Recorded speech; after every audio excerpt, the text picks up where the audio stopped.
Ya, Assalamualaikum warahmatullahi wabarakatuh. Pada kesempatan kali ini saya izin sharing terkait tentang pengisian instrumen-instrumen pada teman-teman yang sedang melaksanakan sertifikasi dosen. Nah, pada kali ini saya izin membuka punya Pak Ilham Aji Pangestu. Nah, poin-poinnya diantaranya ada 5 unsur: validasi, mengunggah foto, isi daftar riwayat hidup, mengisi instrumen persepsi diri, persepsional diri, dan penyusunan dokumen pernyataan diri dosen. Nah, kita coba buka satu persatu dulu. Nah, pada poin ini sebenarnya tinggal hanya menyesuaikan saja dengan identitas Bapak dan Ibu. Yang perlu diperhatikan adalah unsur akademik di sini. Nah, di mana unsur akademik, Bapak Ibu silahkan isi bidang ilmu dan mata kuliah pokok. Nah, disesuaikan dengan dokumen penetapan angka kredit saat lektor atau saat asisten ahli. Kemudian karya dianggap fenomenal, silahkan Bapak Ibu tulis karya yang dianggap fenomenal sesuai dengan Bapak Ibu, entah itu bisa menjadi kalau dalam publikasi mungkin tembus Sinta 1 atau Sinta 2 atau yang lainnya silahkan, atau bekerja sama dalam bidang hal apa silahkan tulis saja, ceritakan di sini. Alangkah bagusnya misalkan ada kaitannya dengan bidang ilmunya serta mata kuliah pokoknya. Tapi kalau tidak ada kaitannya silahkan saja ditulis. Nah, kalau sudah silahkan perbarui data dan simpan biodatanya. Kemudian mengunggah pas foto. Nah, saat mengunggah pas foto di sini ada PSL. Kalau yang sebelum-sebelumnya ya pasti kita harus berpakaian rapi seperti jas, karena foto di sini nanti akan digunakan untuk foto sertifikat dosennya. Ukurannya sudah ditentukan 4x6, rasionya juga sudah.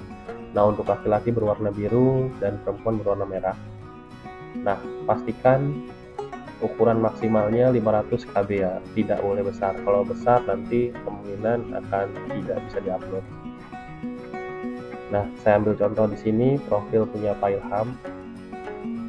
Nah, usahakan fotonya jangan terlalu jauh, usahakan pas badan saja. Jadi agar pas ditempel di sertifikasi pas posisi badannya saja, misalkan segini. Oke, kita kembali lagi. Kemudian isi daftar riwayat hidup. Nah, kalau daftar riwayat hidup, Bapak Ibu tinggal mengklaim atau mengambil data riwayat hidup yang sudah Bapak Ibu isikan sebelumnya di Sister. Nah, sudah Bapak Ibu isikan di sini, pelaksana pendidikan, penelitian, pengabdian, dan penunjang. Pokoknya poin-poinnya semua ada di sini, Bapak Ibu tinggal tambahkan saja. Nah, tinggal simpan. Seperti itu cara pengambilannya. Semuanya juga tinggal diklaim-klaim saja istilahnya.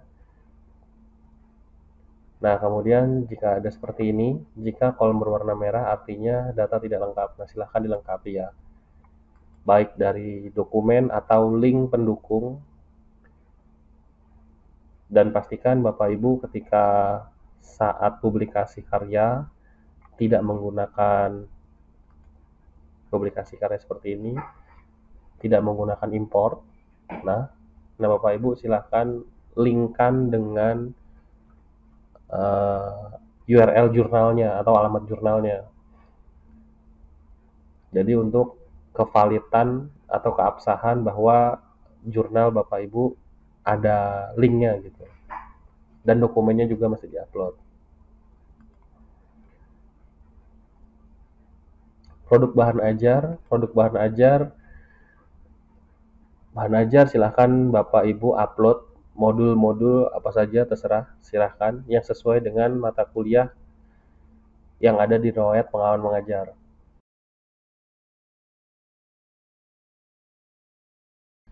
Nah, kemudian kalau tidak ada riwayat penghargaan tidak usah diisi karena ini adalah poin-poin untuk daftar riwayat hidup Bapak atau Ibu. Lanjut ke mengisi instrumen persepsional diri. Nah, pada persepsional diri seperti ini, Bapak Ibu bisa dilihat ada beberapa poin: pedagogik, profesional, kepribadian, sosial. Sebenarnya kalau melihat seperti ini, seperti skala Likert dari 1 sampai 7, Bapak Ibu bisa mengisi sendiri. Misalkan, oh saya sudah mengisi di sini, nanti Bapak Ibu bisa kira-kira kalau Bapak Ibu tahu cara menghitungnya silahkan. Tapi sederhananya ya tadi skala Likertnya 1 sampai 7, tapi ada beberapa pertanyaan yang dibalik yang sudah saya share ke grup. Contoh misalkan pertanyaan nomor 1, menggunakan materi dan perangkat pembelajaran secara konsisten tiap tahun. Nah, misalkan kalau kita tidak jeli pasti kita membahas yang selalu, karena ketika kita selalu otomatis nilai kita kecil, poin kita 1. Nah, kenapa? Karena dasarnya ketika kita menggunakan materi dan perangkat pembelajaran secara konsisten, artinya kita sebagai dosen tidak mengupgrade knowledge kita, tidak mengupgrade materi kita, tidak mengupgrade bahan ajar kita. Jadi usahakan isiannya ya dari sini nih, 3 poin ini. Nah, ada beberapa pertanyaan juga sama yang kiranya menjebak, seperti menilai hasil pembelajaran subjektif juga sama. Nah, poin-poinnya sudah saya share ke Bapak Ibu. Nah, kalau sudah silahkan simpan skor. Nanti setelah simpan skor, silahkan kalau misalkan Bapak Ibu tahu cara menghitungnya, silahkan dihitung. Nanti setelah udah yakin bisa divalidasi. Nah, kemudian penyusunan dokumen pernyataan diri dosen. Nah, di sini kita ngomongin tentang mission statement. Jadi mission statement ini dikembalikan ke dosen masing-masing karena dosen yang mendeskripsikan mission statementnya dia. Jadi statement dia ke depannya seperti apa. Nah, misalkan Bapak sudah menyesuaikan, contoh bobot pengajaran berapa persen. Nah, ini poinnya terakhir 100, harus 100. Contoh misalkan saya mengisi pengajaran tuh 50%, publikasi 30%, pengabdian 20%. Nah, silahkan, nggak jadi masalah. Atau mungkin Bapak sudah doktor, otomatis Bapak mengajarnya dikurangkan jadi 40 atau 30%, Bapak dituntut untuk publikasi yang lebih banyak, kemudian pengabdian lebih masyarakat juga lebih banyak, silahkan. Nah, ini dikembalikan ke Bapak Ibu masing-masing. Nanti Bapak Ibu silahkan mendeskripsikan narasinya. Kenapa sih saya unsur pengajarannya sedikit? Oh, mungkin karena saya harus melakukan publikasi karya yang lebih banyak dan saya harus mengabdikan diri pada masyarakat lebih banyak. Nah, itu silahkan dideskripsikan. Nah, kemudian upload RPS juga sama. Nah, upload dan nama RPS ini, nama dokumen silahkan nama dokumen dan tautannya, nanti tautannya bisa dihubungkan ke e-learning Bapak atau Ibu. Bapak Ibu misalkan menggunakan e-learning Unis, silahkan di-linkkan e-learningnya di materi berapa dokumennya. Jadi biar nanti tim penilai atau asesor saat masuk dia langsung masuk. Kemudian dokumen RPS-nya juga sama. Nama dokumen RPS-nya silahkan dokumen RPS yang paling bagus. Nah, setelah itu disimpan. Nanti setelah disimpan ada pertanyaan-pertanyaan lanjutan.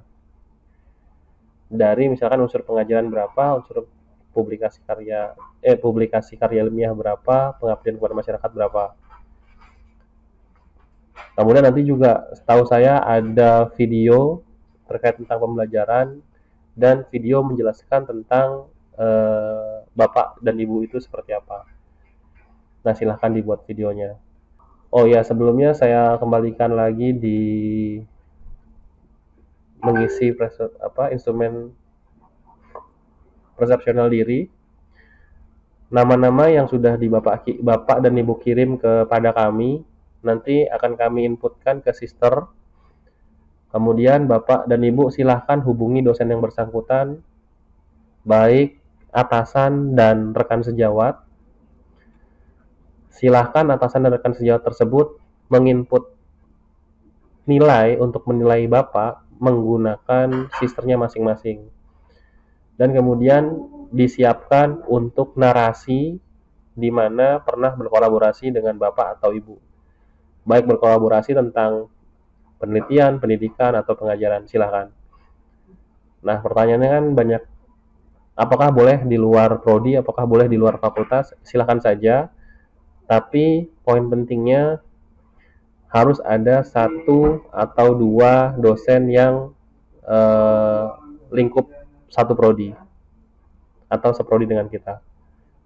Untuk rekan-rekan mahasiswa, nanti ketika sudah Bapak Ibu sudah mengirimkan nama listnya, 3 rekan sejawat dan 1 asesor, 3 rekan sejawat dan 1 atasan, otomatis nanti akan ada link untuk teman-teman mahasiswa mengisi.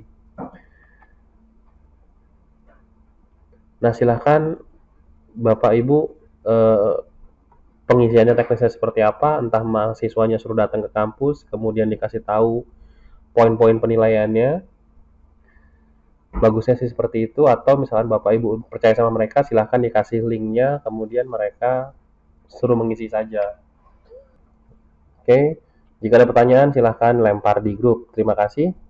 Akhir kata, semoga lulus semua serdosnya. Wassalamualaikum warahmatullahi wabarakatuh.